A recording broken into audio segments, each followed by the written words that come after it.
Simpleng buhay! Grabe, busy-busy ang road, ang traffic, ang daming dumarating.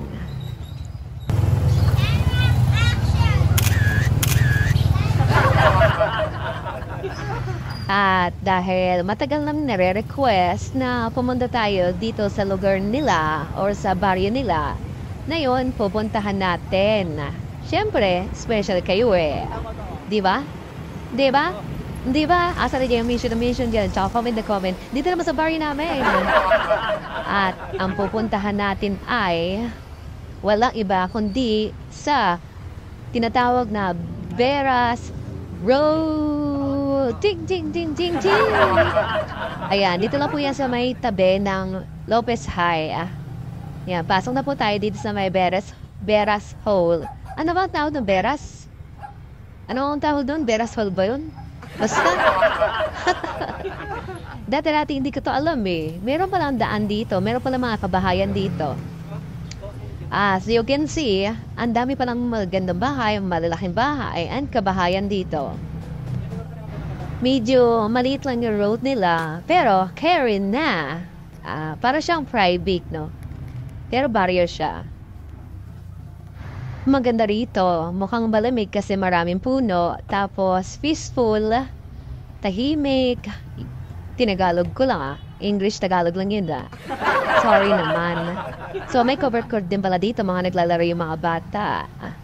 Hindi ako masyado nakapag-research dito. O as in, hindi talaga ako nakapag-research kung anong lugar to. So wala akong ibang masabi kundi maganda yung lugar nila. Maliit lang yung road. Pero dahil para siyang semi-private, okay na rin to. Maganda to. And ayan na nga. Hello? Wala akong makita mga tao. Nasa loob. And nasira po yung camera or yung handle ng camera kaya gumanon.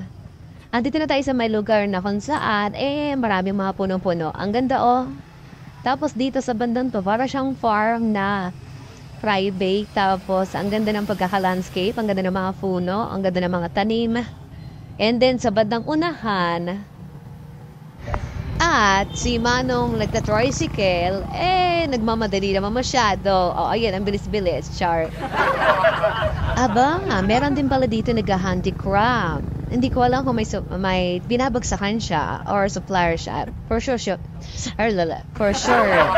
yung supplier nun. Ang ganda kaya ng mga gawa niya. Minsan tatanungin ko kung nagbibenta siya ng retail. Makabili, lalagyan ng mga damit at mga halaman. Andito na tayo sa may diversion road na kung saan yung Veras Road ay direkta or shortcut papuntang diversion road. At papaliko na tayo dito sa may, hindi ko alam, basta extra to. Pupunta tayo dito sa may Peña Francia Road. Abangan nyo to, guys.